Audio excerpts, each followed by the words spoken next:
Welcome to FHS Podcast. Today, I'm delighted to welcome Randy Durband, CEO of Global Sustainable Tourism Council. Welcome, Randy. Thank you so much for finding time to speak with us. You're welcome. My pleasure. Nice to be with you. Wonderful. Well, let's stack in.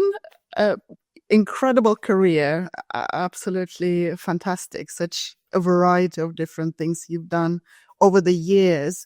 You've been on the tour operator side, but have made sustainability the topic of and the theme of your current role, and have been doing this for quite a few years. So, what prompted you to make sustainability the area of your expertise and work in that field?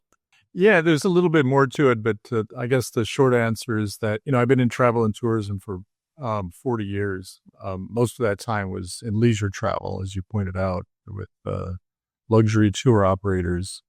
I worked for a few different U.S. brands. Actually, I worked for TUI for a few of their U.S. brands and Talc for a quarter of a century. Everybody I worked for, all of my career, has operated on all 7 continents. I always had a global perspective of the world. And, after my 25 years as an executive with these different tour operators, I have a personal passion for a more sustainable world.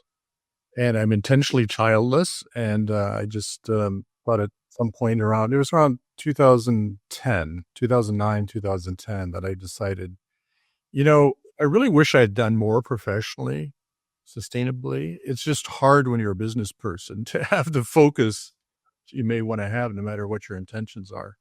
So I decided to go all in. So I decided to take my knowledge of the business of travel and apply that to my passion for a more sustainable world. And I came to GSTC because it had just been created a few years before by the UN to create global standards. And it attracted me to that, what appealed to me was that for the green transition, we really need systematic approaches. We need business-like approaches.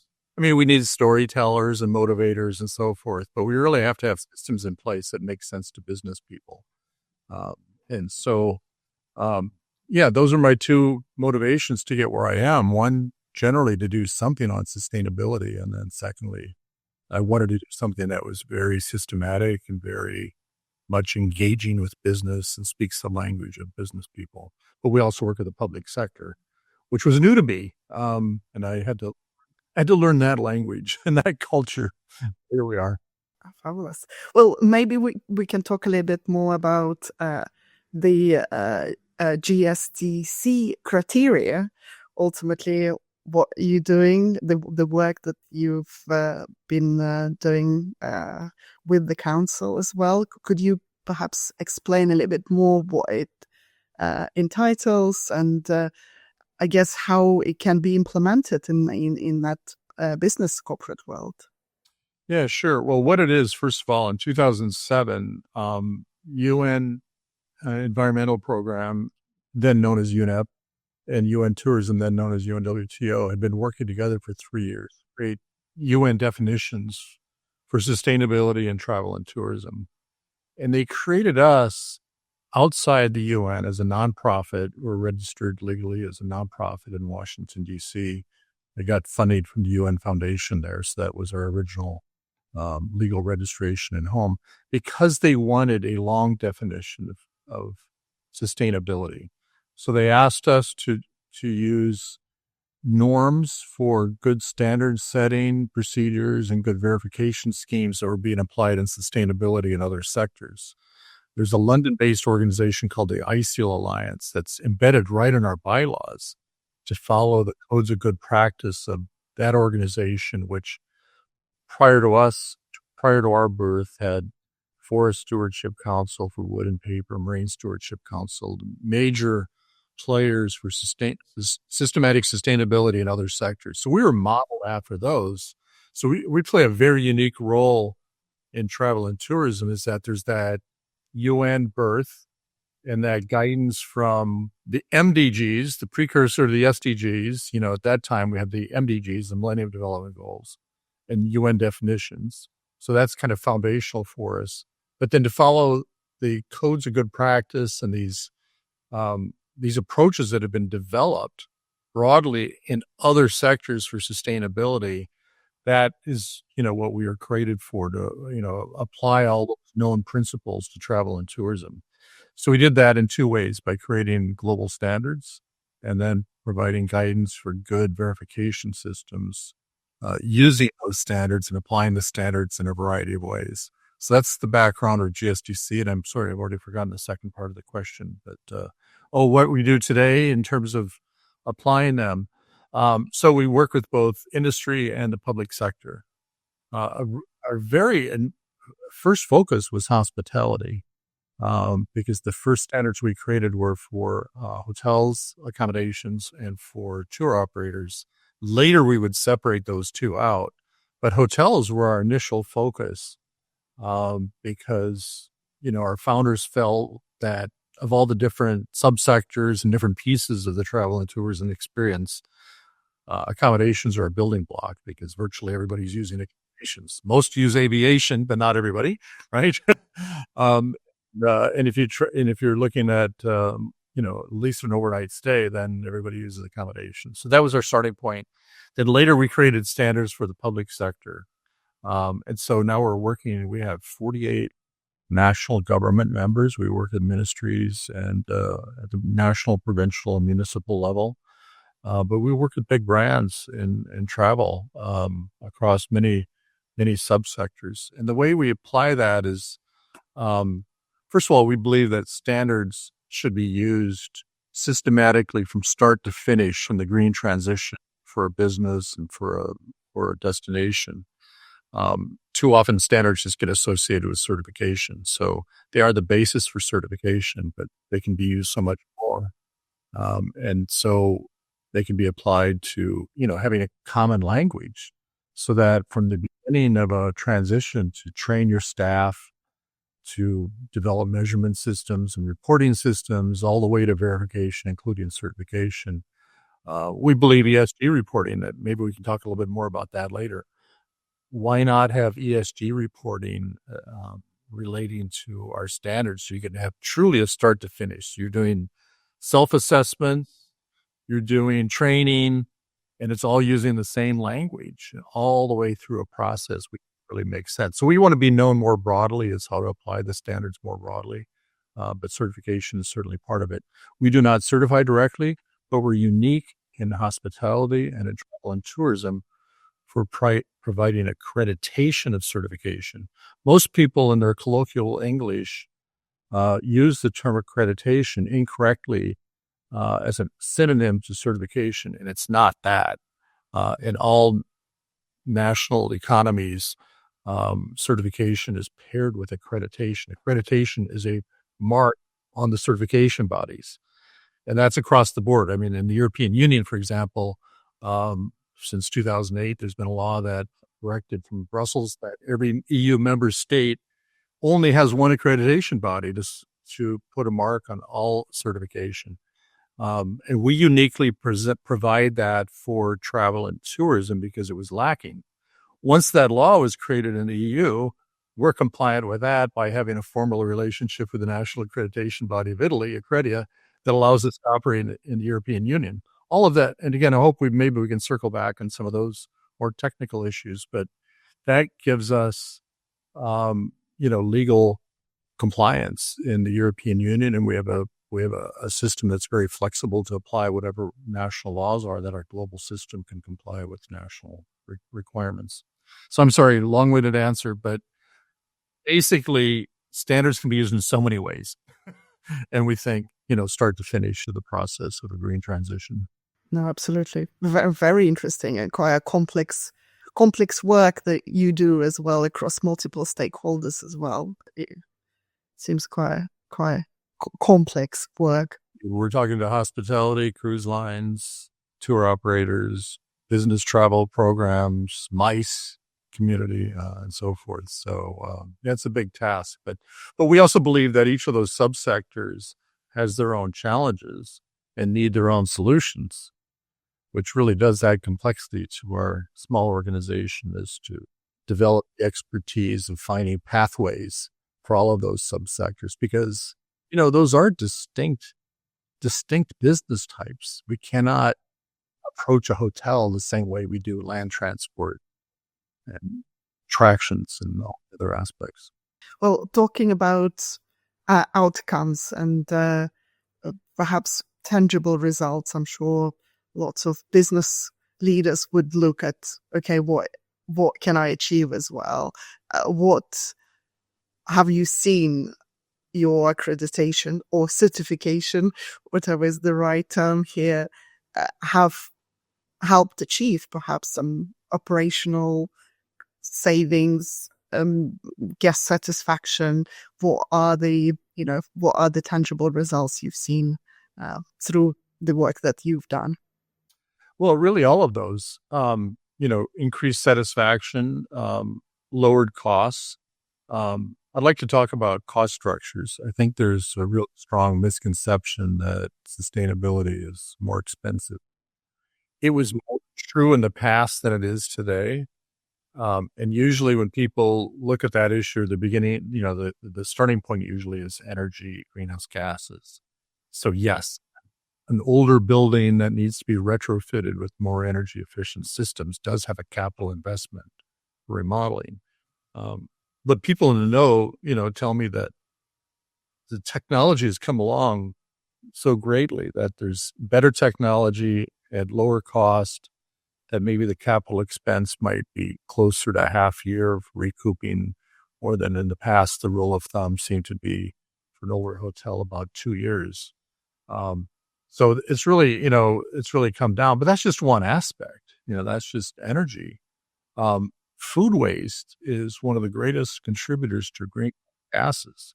And there's been a great awakening in recent years that food waste reduction in hotels can be profound, especially in breakfast buffets, but generally. Hilton Group just did a year or two ago, completed a process in the Middle East with all of their brands that they showed a 61% reduction in food waste with almost a direct correlation to cost. Because you think about it, I mean, food is a hard cost, right? The quantity of food purchase so there's a direct relationship of the two. That's quite remarkable. But yet we see that all over the world.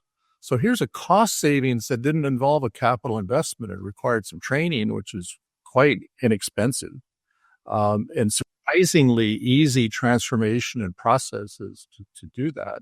That's really the most dramatic example of sort of a almost cost-free way to decrease costs and decrease carbon. It's not just carbon. Food waste has methane to the Brits and methane to the Americans, tomato. So, because food waste, food uses all this carbon to produce, but that if it ends up in the landfill, the methane is worse than carbon in terms of, the emissions coming out of a landfill. So it's a huge issue. I mean, there are many others. Plastics reduction. Most hoteliers don't know this, but in most cases, in most markets, it's now cheaper, lower cost to install an on-site rebottling, sanitizing reusable bottles and refilling them internally and buying all the plastic. People don't know these things, so we have a lot of, new technologies, new techniques that have been creeping up that people aren't really paying enough attention to. So I would say really the only significant capital expenditure is retrofitting an older building, but even those costs have come down, and many other things are just not expensive at all, or, virtually free of charge. Just changed some operational things through some training. So cost savings, doing the right thing. I think that, I would urge all viewers, if they haven't seen this already, look at online, easily find the market research, most recently from trip.com and two very good ones from booking.com, those three in just the last 3-4 years. In all three cases, doing some market research of global travelers and their attitudes towards sustainability. And even with my, sort of passion for sustainability, as a longtime business person in travel, I've been surprised at the rapid growth of attitudes and sustainability of travelers. And I think that gets lost upon business people because at point of purchase, travelers are not asking for sustainability. I think the psychology purchasing travel is click on the best price, click, I'm done. I don't even bother looking at carbon offsets or anything else. What the market research is showing is that it shows up now in satisfaction levels. Travelers increasingly want it. There's a demographic shift. Younger people in the world are very tuned in. Anybody under the age of 35 is not happy with the world they're inheriting. I predicted significant demographic shift in the next 5+ years of we're going to get to very substantial, but already 3 years ago in a Booking.com research, they showed that 53% of global travelers say they're annoyed when the supplier doesn't let them be green enough. So I think that there's a risk here that if you're not doing what's kind of contemporary practice in sustainable hospitality, you're quickly going to look old-fashioned because there's a shift away from single-use plastic water bottles. There's a shift away from those tiny single-use shampoo bottles. I think that transition has happened so dramatically now in just the last 18, 20 months that maybe most listeners are doing that. But yet, if you're not doing those and other things, it's not just a matter of do the right thing or whatever, but I just think you look old fashioned if you're not doing those things because there is, quite a bit of transformation and travelers are far more content than many people expected. If they walk down the hall to refill a bottle of water, where the ice machine is no longer alone in many hotels around the world now, there's water. People have really adapted to that very well. I think at various price points. So I think resistance is misfounded, and I think it's based on not really paying attention to what's going on in the marketplace in terms of cost and in terms of traveler attitudes. Yeah, no, absolutely. And well, we are hospitality investment conference after all, so investment side of things is a very key part of what we do.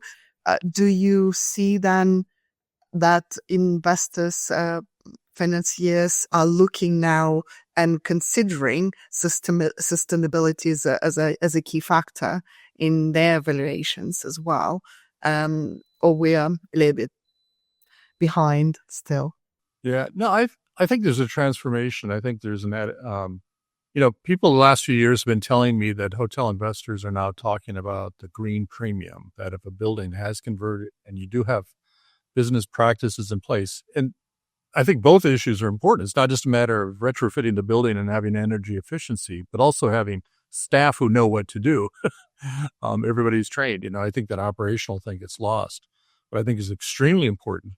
So people started talking about the green premium, and I've been with some hotel investors, and I've just asked many of them, are you aware of this concept? And many people think, oh yeah, and I don't know that anybody, perhaps more than I, that if anybody's really done any analysis on this, but my understanding is that nobody's quite put a number on it, but there's a widespread perception that that valuation of the property does have a bit of a green premium if they're operating more sustainably, and then the reverse is the brown discount, that if it's decidedly ungreen and the valuation isn't as strong.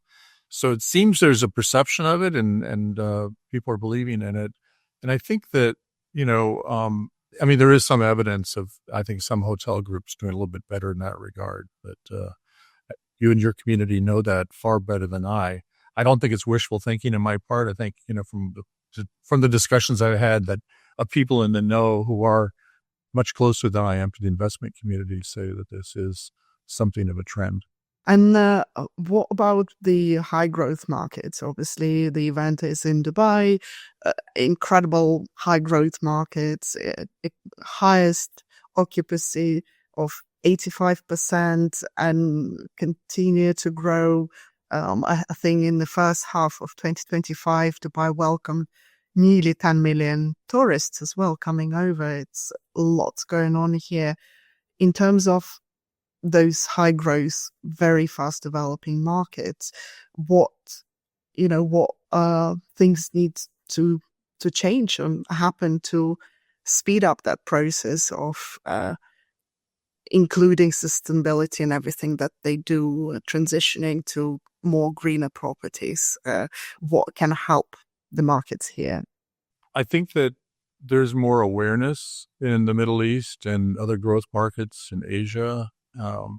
We see a lot of pickup in East Asia, by the way, but for what we do see in the Middle East, in UAE and Saudi Arabia, I think there's something about the newness in all the new construction. And well, I mean, Dubai has been requiring LEED certification of the buildings for a while. By the way, our program, we don't see as competition with LEED, because LEED and BREEAM are more about the physical plant.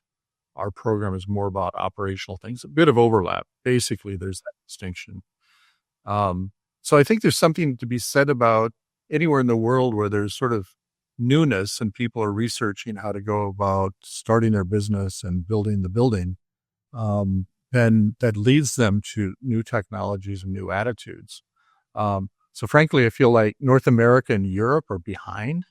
And so these hot new growth areas with all that newness, their minds are open to everything that's new. And also what's new is customer interest and everybody's interest, shareholders and stakeholders' interest in sustainability. So yeah, it's pretty exciting that there's a lot more discussion, I would say, in the hot new growth areas. And I think in the region here as well, there's lots of initiatives that are very much sort of top down. So the governments are involved and using mandates to unify the industry overall as well. And I know you worked with the Dubai government. You've done work in Saudi as well on that. How effective those type of policies have been and initiatives, and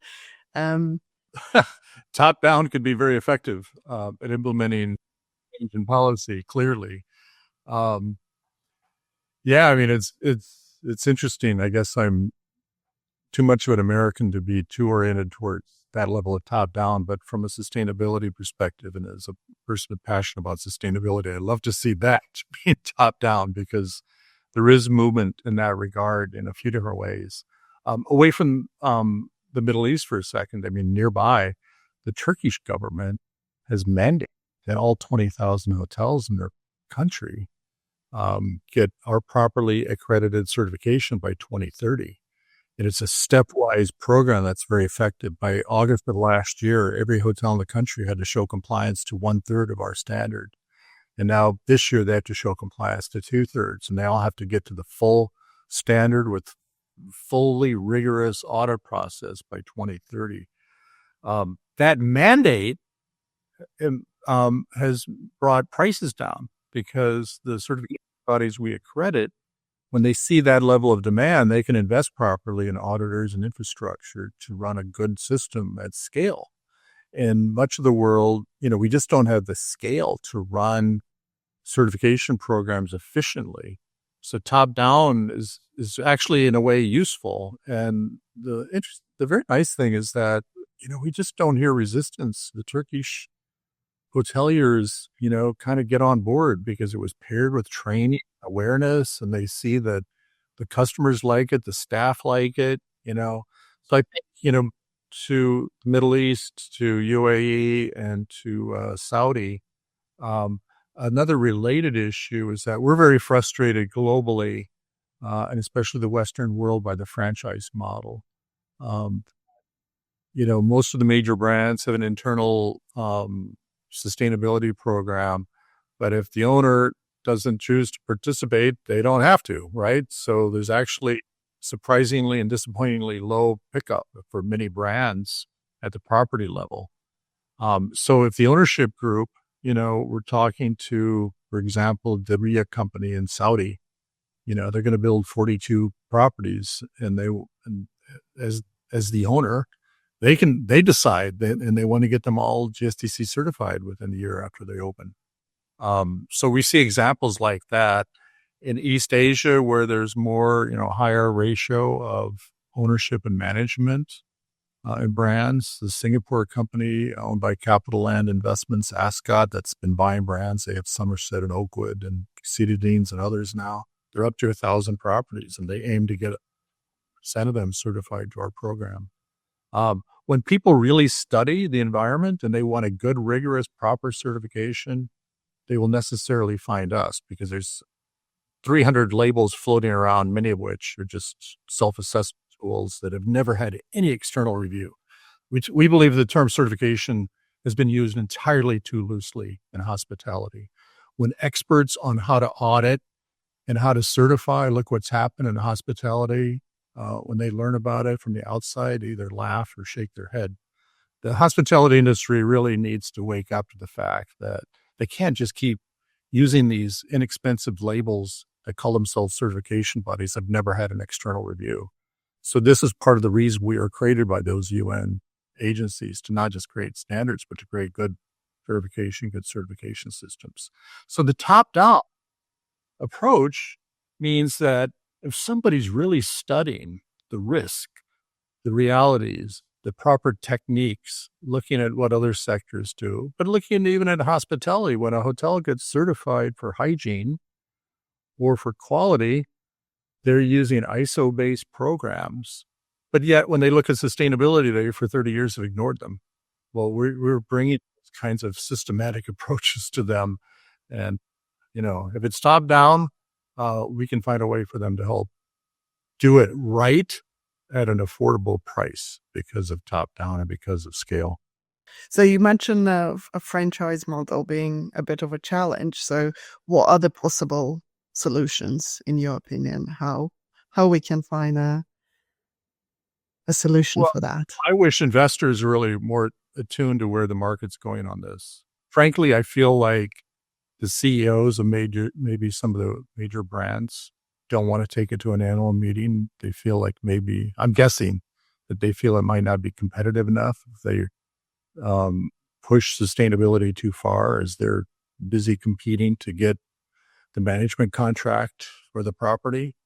So somehow we need a coming together, the investment community to those operating companies and say, look, we want this. Don't shy away from it.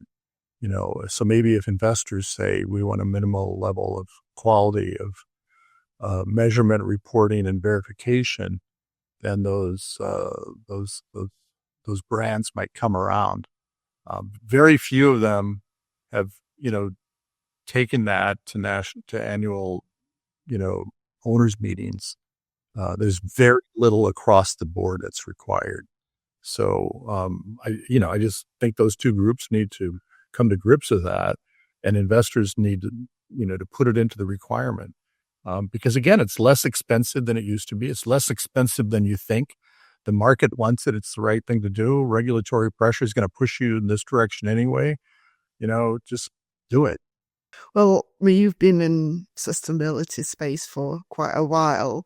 What are the potential trends in the space going to shake up the hospitality, travel, tourism markets, possibly beyond? What are your predictions for the future? What we should be looking out for? Well, I think I kind of touched upon a little bit. I do think that if you're not involved in the green transition, you'll look outdated. If you're still using single-use plastic, you'll look outdated. If more and more travelers get tuned into realities, I get angry when I step into a hotel room in a hot climate and the room has been preset at 18 or 19 degrees, and it's double the anger if I was asked by email my arrival time and I said, coming in at 10 p.m. That information goes to the front desk for inventory control. Why doesn't it also go to housekeeping? And don't let somebody turn the aircon on my room at 1 p.m. into 19 bloody degrees. I turned the aircon off for 3 days. So then they have a hard time regulating humidity and everything. So I don't think I'm alone, and I think there's going to be more of us in the future. So I just think, hospitality just needs to get a lot more savvy to this. And again, I go back to that statistic from, that was 3 years ago, the Booking.com survey, and that was 32 countries, 33,000 travelers. This is a real survey. 53% say they get annoyed, things aren't green enough. I bet that number was 5% 10 years ago. And, if it's 53%, it's just soaring and it's probably going to get higher. So I think you need to wake up to realities. The customer wants it. And I think if you keep your head in the sand that it's too expensive and nobody wants it, you're going to lose out. I would say that there's also just sort of a lack of awareness that what's really working are these stepwise programs like the Turkish government has done. But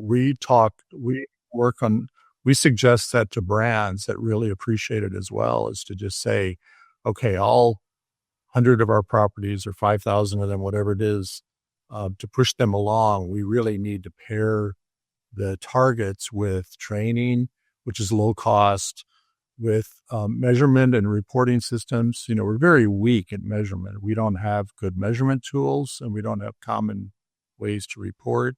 So we need to develop those skills. So we believe passionately now in stepwise programs, whereas they talk about earlier where the Turks do this, and we're doing this with a lot of places, brands and governments, to say you have to move up the ladder of number, the percentage of the standard you're using, but also move up the ladder on the level of verification, which then requires skills development in measuring and reporting. So clearly that's not a skill that hospitality has had. I mean, I always like to say, we hire people in hotels for service, not to be Excel spreadsheet users, but yet somebody's got to be in the organization, collecting and measuring and reporting. ESG reporting is not as good as we want it to be because we're not measuring, so that's a skill set that just has to be developed. And I think businesses need sustainable management systems. And if I am a hotel investor, I think I'd be investing, again, with scale. If you get a management system that includes the sustainability measures for all of your properties, there's an efficiency there. We're seeing that work. You need that systematic approach. So we need more suppliers of management, sustainable management systems that get integrated with the general management system. So almost sounds like a space for growth there, right? If there are not enough suppliers within that space. So that could be potentially a solution there as well, if there are more companies of that type offering that type of service.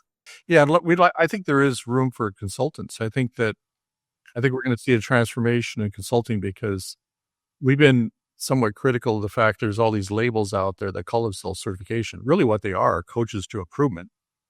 They market themselves certification body because everybody wants a label, right? But they're really an improvement system helping hotels improve.